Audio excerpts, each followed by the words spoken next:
గణేశాయ నమః. శ్రీ సరస్వతి నమః. శ్రీ గురుభ్యో నమః. భక్తులారా, రామాయణంలో విశేషాలు చెప్పుకున్నాం. ఇందులో భాగంగా నేటి వరకు బాలకాండని మనం 69 భాగాలుగా చెప్పుకున్నాం. ఈ రోజున 70వ భాగం చెప్పుకుందాం. చెప్పుకునే ముందు వాల్మీకి మనిషిని ప్రార్థన చేసుకుందాం. కూజంతం రామ రామేతి మధురం మధురాక్షరం ఆరుహ్య కవితా శాఖాం వందే వాల్మీకి కోకిలం. అంజరానందనం వీరం జానకీ శోకనాశనం కపీ సమక్షం తారాం వందే లంకా భయంకరం. సదా నింబవృక్షస్య మూలాదివాసాత్ సుధాశ్రావిణం తిక్తమప్యప్రియంతం తరుం కల్పవృక్షాదికం సాధయంతం నమామీశ్వరం సద్గురుం సాయినాథం.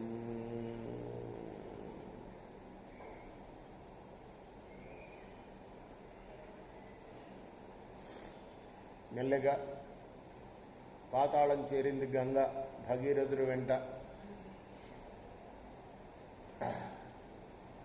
గంగాజలం ఆ భస్మం మీద చితాభస్మాలు ఉన్నాయే, తన పూర్వీకులు పితామహుల యొక్క వాటి ప్రపితామహులు ఉంటారు, ముత్తాతలు వీళ్ళు. ప్రవహింపబడింది వాటి మీద అనుకున్నట్లుగా. బ్రహ్మన్నాడు అప్పుడు రాజుతోటి, సగరుడి యొక్క 60,000 మంది పుత్రులను కూడా మీచే తరింపజేయబడ్డారయా, స్వర్గలోకానికి వచ్చేశారు అని భగీరథుడితోటి చెప్తున్నాడు. రాజా, లోకంలో సముద్ర జలం ఎంతకాలం ఉంటుందో అంతకాలం కూడా సగరపుత్రులు దేవలోకంలో ఉంటారు. అర్థమైందా? సముద్రం ఉన్నంతకాలం ఉంటారు దేవలోకంలో. ఈ గంగానది ఉన్నదే నీకు పెద్ద కూతురు అవుతుందయ్యా. నీ పేరుతోనే పిలువబడుతుంది. భాగీరథి అని పిలుస్తున్నాం కదా గంగని. భగీరథులు తెచ్చాడు కాబట్టి ఆమె కూతురుగా చలామణి అవుతుంది. రాజా, ఈ దివ్య నదిని త్రిపథగామిని అంటారు. ఎందుకంటే ముల్లోకాలని పవిత్రం చేసింది. ఊర్ధ్వలోకం, భూలోకం, పాతాళం చేరింది నీ పితృదేవతలను పవిత్రం చేయడానికి కదా. కాబట్టి త్రిపథగామిని అని కూడా పిలువబడుతుందయ్యా.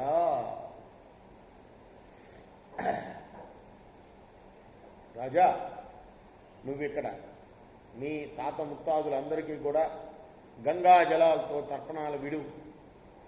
నీవు చేసిన ప్రతిజ్ఞని నెరవేర్చుకో.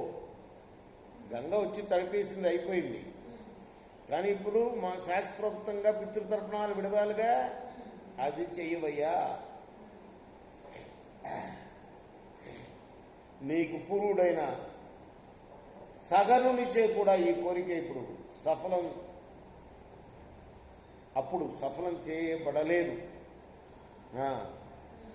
లోకంలో సాటి లేని తేజస్సు గలవాడు, గంగని కొనిపోవ సమకట్టినవాడు అయిన అంశుమంతునిచే కూడా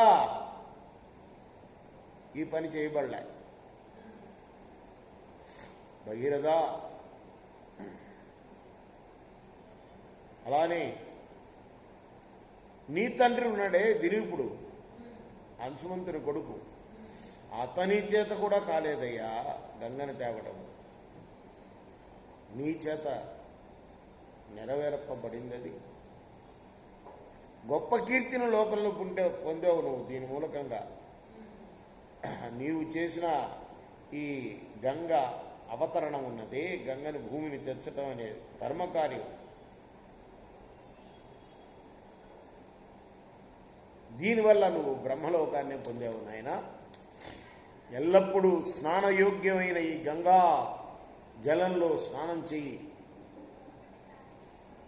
పరిశుద్ధుడిగా మీ తాత అందరికీ జలతర్పణాలు చెయ్యి. నీకు శుభం అవుతుంది. నేను నా లోకానికి పోతాను అని బ్రహ్మగారు వీడ్కోలు పలికాడు భగీరథుడు.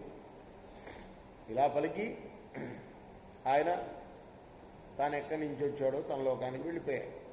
రామా, ఇదంతా విశ్వామిత్రుడు రాముడికి చెప్తున్నాడు, రాజరిషి అయిన భగీరథుడు కూడా సగర తనయులకు వరసగా ధర్మం ప్రకారం, శాస్త్రం ప్రకారం తర్పణాలు వదిలి పరిశుద్ధులై తన రాజ్యాన్ని పరిపాలించాడు నాయన రామ. భగీరథుని రాజుగా పొంది లోకం అంతా కూడా శోకం తొలగి సమృద్ధంగా సంపదలను పొందింది. బాధలు లేనిదైంది లోకమంతా కూడా రామ. ఈ గంగాదేవి యొక్క వృత్తాంతం విస్తారంగా నీకు నాచే తెలపబడింది. ఇది నీకు విన్న నీకు శుభకరం అవుతుంది నాయన. ఇప్పుడు సంధ్యాకాలం అయింది కాబట్టి సంధ్యాకాలం అతిక్రమించకుండా నువ్వు సంధ్యావందనం చేయి.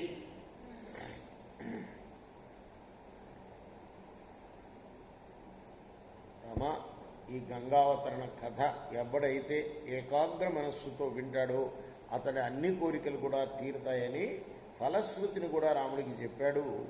రేపు మనం మిగతా భాగం కొనసాగిద్దాం తర్వాత కథ.